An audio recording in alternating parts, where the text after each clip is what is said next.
నమస్తే.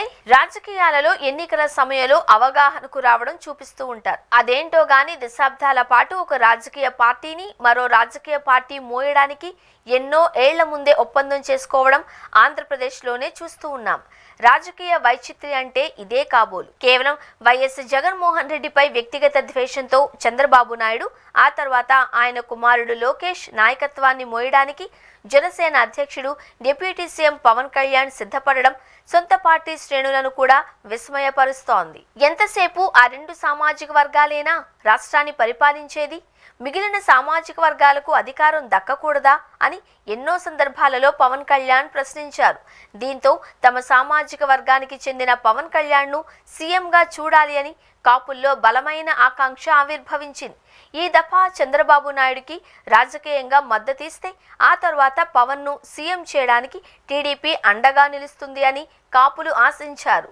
కానీ పవన్ మనసులో మాట మరోలా ఉంది అని కాపులు పసిగట్టలేకపోయారు. చంద్రబాబు తర్వాత ఆయన రాజకీయ వారసుడు లోకేష్ను మోసేందుకు జనసేన కార్యకర్తలు, నాయకులు సిద్ధం కావాలి అని ఆయన స్పష్టమైన సందేశం ఇచ్చారు. ఏడాది పాలన పూర్తయిన సందర్భంగా నిర్వహించిన సమావేశంలో పవన్ ప్రసంగం జనసేన శ్రేణులకు షాక్ ఇచ్చింది.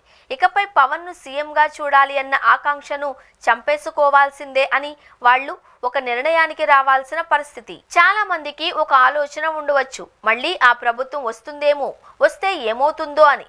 జగన్ ప్రభుత్వం మళ్ళీ రాదు, రానివ్వం, మీకు భరోసా ఇస్తున్నాం, మీకు నమ్మకంగా చెబుతున్నా. కూటమి ప్రభుత్వం 15 నుండి 20 ఏళ్లు అధికారంలో ఉండాలి అని మేము మాట్లాడుకున్నాం. ఈ ఐక్యత చెడగొట్టే పరిస్థితుల్లో నేను లేను, మేమెవరమూ లేము అని పవన్ కళ్యాణ్ తేల్చి చెప్పారు. తన పార్టీని ఎలా నడపాలి అనేది ఆయన ఇష్టం, తామెలా నడుచుకోవాలి అనేది ఆయన అభిమానుల ఇష్టం.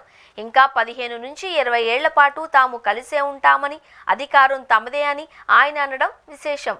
కూటమిగా కలిసుంటే అధికారం ఖాయము అనే నమ్మకంతో పవన్ ఉన్నారు. ఐక్యత చెడగొట్టే పరిస్థితుల్లో తాను లేను అని చెప్పడం ద్వారా టీడీపీని మోస్తూనే ఉంటాను అని ఆయన బహిరంగంగానే చెప్పారు.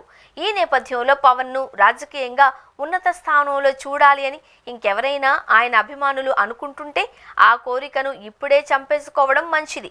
ఇన్నేళ్లకైనా డిప్యూటీ సీఎం స్థాయికి మించి పవన్ ఎదిగే అవకాశం లేదు అని తనకు తానుగా పవన్ చెప్పినట్లయింది.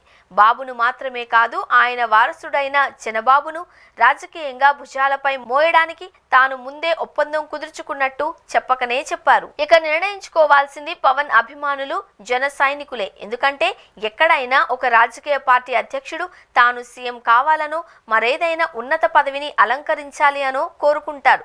కానీ తనకు ఏమాత్రం నచ్చని వైఎస్ జగన్మోహన్ రెడ్డిని ఎట్టి పరిస్థితుల్లోనూ సీఎం కానివ్వకూడదు అనే అక్కసుతో ఎల్లకాలం చంద్రబాబు ఆయన తనయుడిని మోస్తాను అని చెప్పడం ఒక్క పవన్ కళ్యాణ్కే చెల్లుతుంది.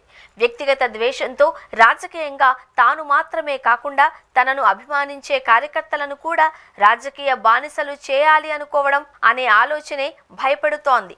పవన్ కు బానిస స్పృహ లేకపోవచ్చు, ఆయన అభిమానులకు ఆత్మాభిమానం పుష్కలం. పవన్లా వాళ్ళు ఆలోచిస్తారు అని అనుకోలేం.